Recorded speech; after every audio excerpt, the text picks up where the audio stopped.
Sage Wanderer here, and welcome to Coffee Talk!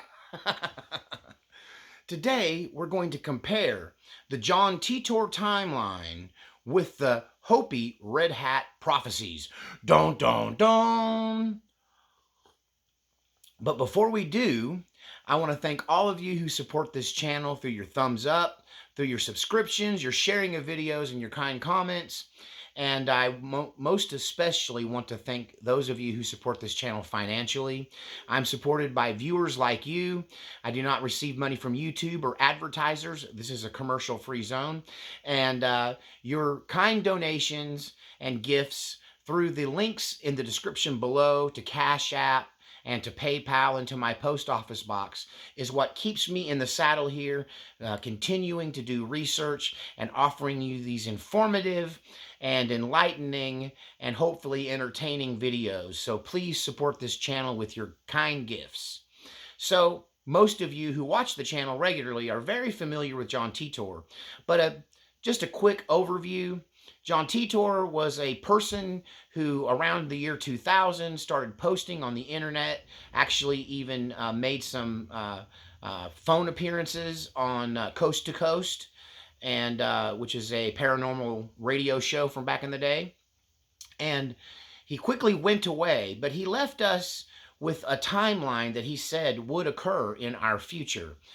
In this timeline, the United States would undergo a vicious and bloody civil war. A war between the country mice and the city mice. A war between those who valued traditional living, traditional lives, people like me who lived in cabins down in the woods. I live back in the woods, you see. The woman and the kids and the dogs and me. The country boys that can survive.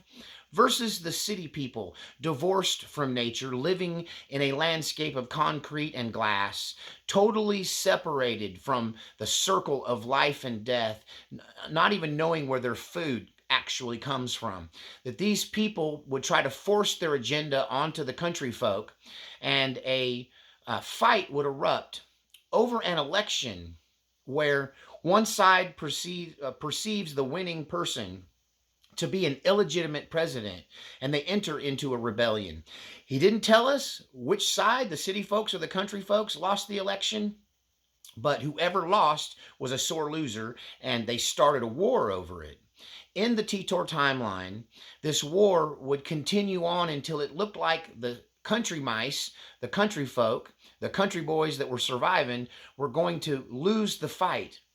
And then seemingly out of nowhere, in an unrelated political environment, the nations of Russia and China would decide to nuke the cities of the United States, the major blue cities on the coastal line, not the center part of the country, not flyover country, not the country mice, but the city mice would get their entire society blown to smithereens by the Russians in a nuclear war.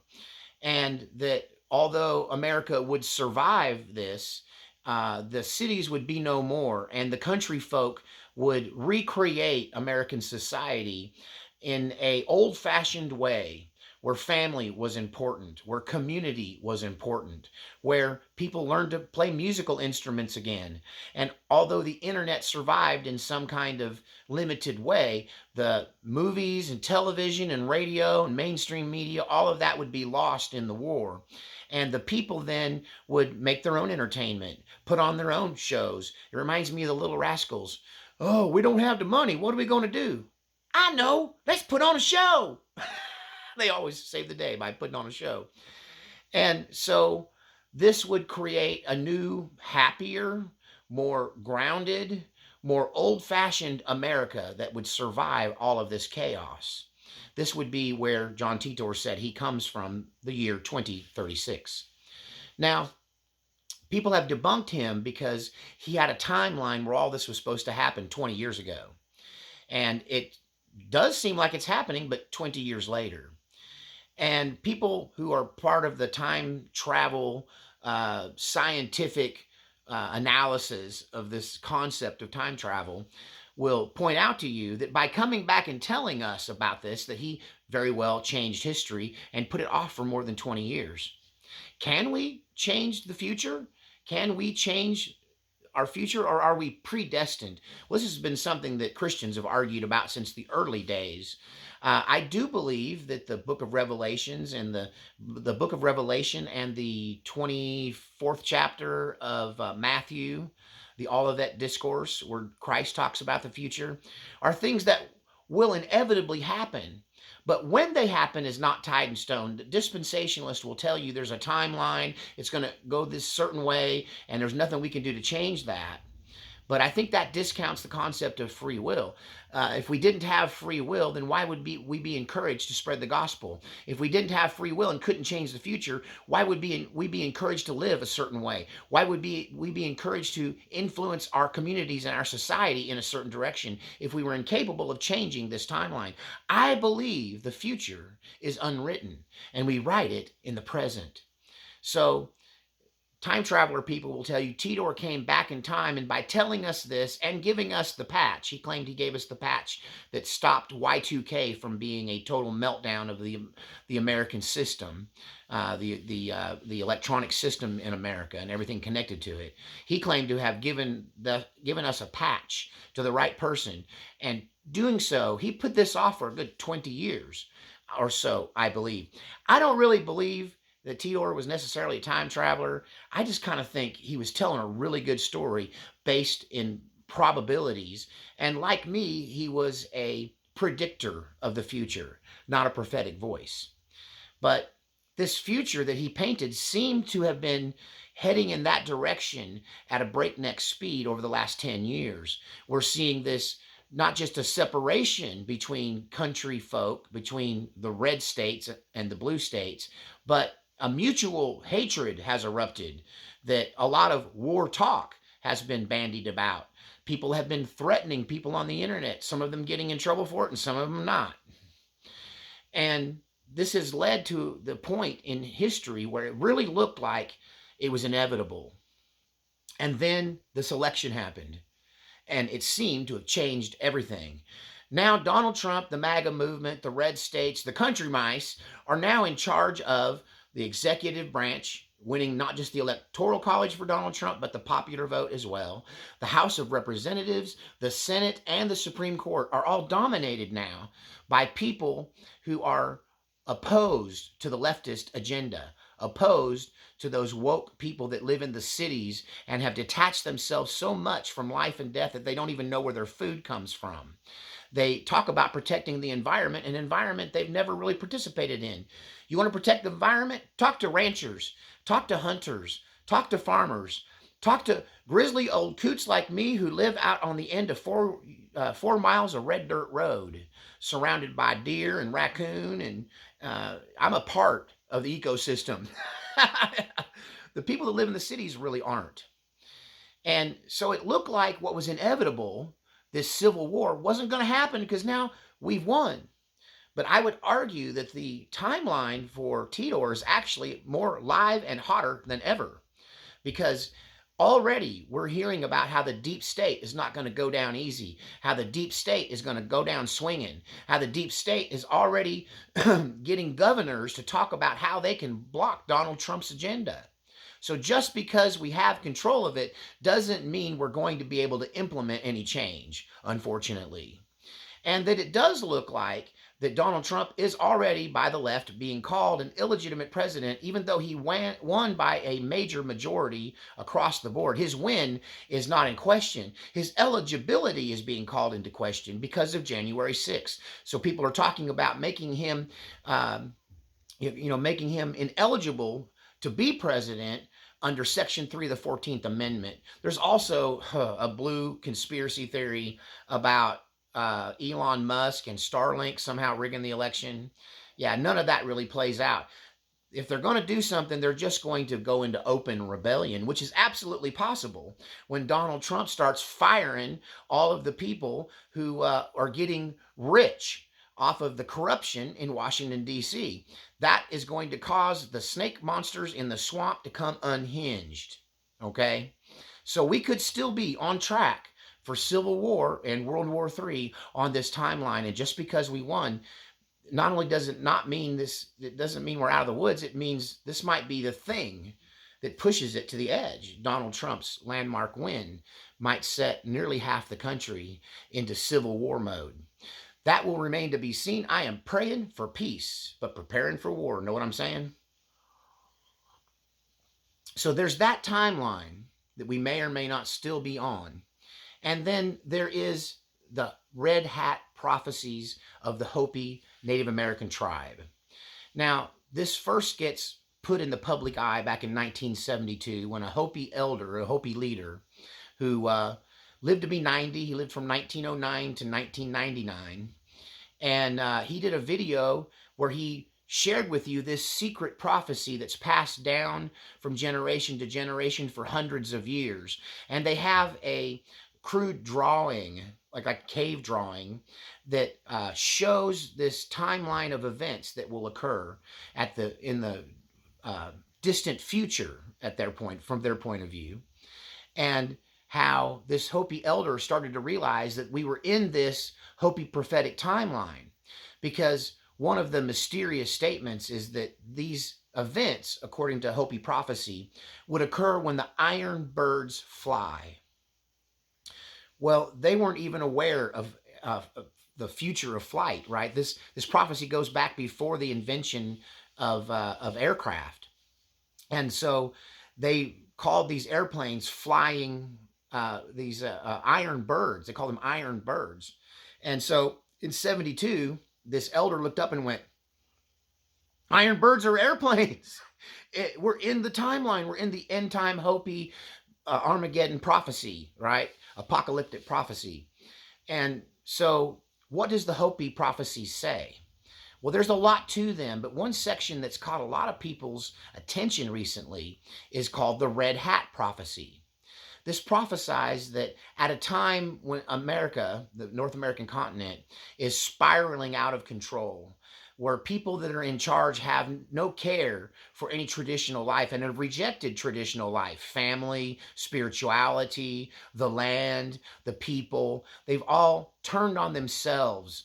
And they do a pretty good job in these Hopi prophecies of describing this city generation who are so separated from the land that it really would cause mental illness. If you separate yourself from the land and the animals, if you live in a sterile world of concrete buildings and glass and paved ground where you never see a tree, where you never see a wild animal, it does something to the human mind. And I think all of us who are country folk would agree that it might be at the root of some of their psychosis. And so the Hopi prophecy says that these people have been destroying the North American continent, but a reformer, a crusader will come along who wears a red cap.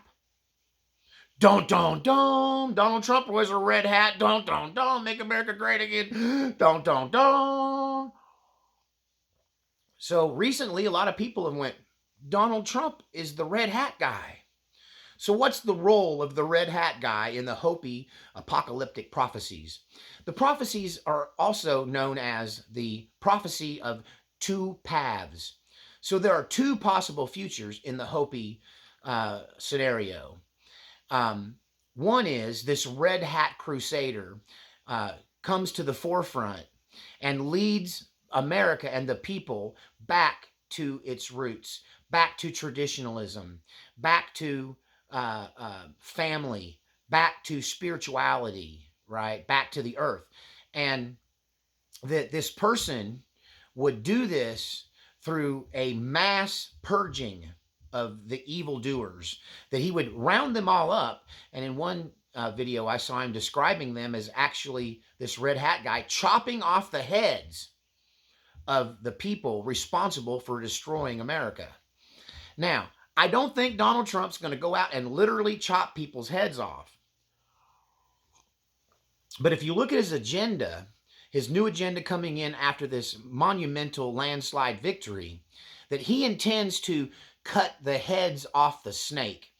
That the deep state, all the evildoers and corruption in our government, all of the big pharmaceutical companies, all of the big corporations, all of the big media are part of one giant monster, and each of them have a head of their own. And In our government, there are department heads, which speak to all of these various heads of this one monstrous beast. You have the Department of Education, the Department of Defense, the Department of Justice, the Department of Health and Human Services. All of these departments, Department of Treasury, they oversee every element of this beast system. They're the head of the beast, the regulatory head of this beast monster with many heads. And what Donald Trump intends to do is chop off the heads of these departments. We're literally, figuratively, chopping the heads off of the department heads and removing them and replacing them with people whose intention is to change everything under their control, to remake everything, to start from scratch, a purging of all of these bureaucracies, a purging of all of this waste, a purging of all of these off to the left hardcore ideologies that are affecting everyday Americans' lives in a negative way. And so in this, it starts to look like Donald Trump is the red-hatted character from these Hopi prophecies. Now remember, I said there are two paths. There's the path that if the red-hatted leader is able to do the thing that he set out to do, if he is successful in purging the land of all of these evildoers and setting us back on track, that we will see a golden era, a golden age where technology is not used to separate us from the land, is not used to destroy the earth, but is used to heal the land and to heal the earth. That this technology, under the control and in the right hands of the red-hatted one and his helpers, could bring in a new golden age for the North American continent. Now, if he fails, according to the same Hopi prophecy, then a horde of invaders will come onto the West Coast like ants climbing up on the beach. I believe this very much looks like a Chinese invasion of the West Coast, Oregon, Washington, and California. And in this other timeline, once again, if the red-hatted man doesn't come up, if he doesn't step up, if the red-hatted man doesn't succeed, then there will be this massive invasion. And before the invasion, all the lights will go out. EMP, don't, don't, don't. Before the invasion, all the water will be poisoned. Nuclear fallout, don't, don't, don't. You can start to see why people are thinking that this red hat prophecy is referring to Donald Trump, the Make America Great Again movement. And if they fail, China will take over this nation. They will bomb us and then invade us on the west coast of the United States. And according to the Hopi prophecies, their soldiers will come through the land and kill anyone who is spiritual. And we all know that being a Christian is against the law in China, and that religious suppression of the American people would be at their top of their priority list, that they would want to erase God from our culture. This is not uncommon when you conquer a new area. You either destroy their ancient gods and traditions, or you force yours upon them. And so this is not a conversion to a different religion according to Hopi prophecy, but this is a attack, an extermination of anyone spiritual. So we have two paths according to the Hopi prophecy. One where the red-hatted man and his two helpers succeed in their mission to purge North America of those that were trying to destroy us and take us further away from traditional living. You see, my lifestyle would be very familiar to an ancient Hopi person. Yes, he would see what he would consider magic, the lights in my house, for instance, the magic box I stare at for many hours a day, gathering information. He would see that as magic, but at the same time, I'm surrounded by animals. I live in the woods. I live close to the earth. I raise animals and food, and it's, but if a Hopi Native American were to look into the future from ancient times and see city living, he would see it as alien. He would be like, where is the grass? Where are the trees? Where are all the animals? Where is the dirt? Where are the stones? There's nothing but glass and steel and concrete. He would find that alien to him. So it'd be easy to see how someone who wanted to make life better for rural Americans, make life better for flyover country, hold back and limit the power of some of these city dwellers who have put themselves in a very unnatural position in the way that they live in this world.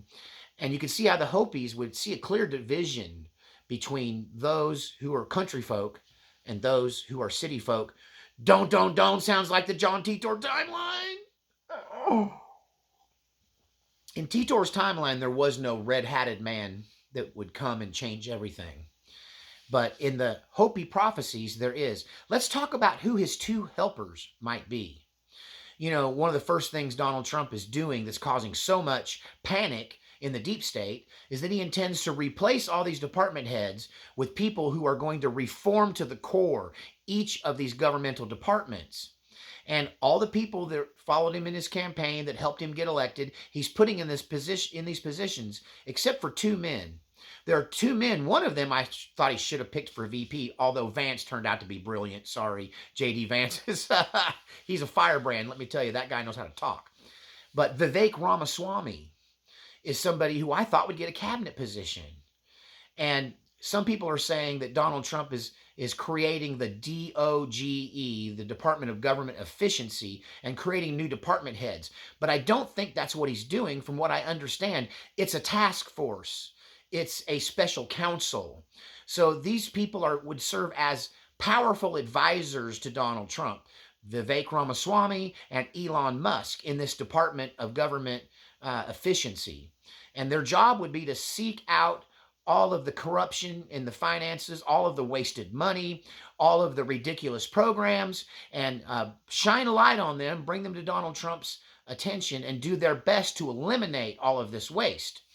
And if they do this as a task force, if they do this as a council, and they don't make it a regular department, right, but a temporary task force, then there's no way the Senate can stop him. There's no way that the rhinos can stop him, because those people don't have to be they don't have to be confirmed by the Senate. So the two helpers in mind, the two Red Hat helpers, might very well be Vivek Ramaswamy and Elon Musk. Go look in there and figure it out for yourself. See what you think. I could be way off on this, and a lot of people are rolling their eyes at the Red Hat prophecies, but you must admit that the prophetic statement from hundreds of years ago that the future of North America would hinge on a man with a red hat is hard to ignore. Don't. Tell me what you think in the comment section. When Trump won, did we leave the Titor timeline for good? Did we dodge the bullet of civil war? Or is it the very catalyst that's going to cause the Civil War? Is Donald Trump the red-hatted character from the Hopi prophecies? Or are people just reading way too much into that? You tell me in the comments section. Don't forget to support the channel, share the videos, make a contribution if you had a good time and you enjoyed these 24 minutes of entertainment and fun times. I hope you had a good time, and we'll see you next time on Coffee Talk.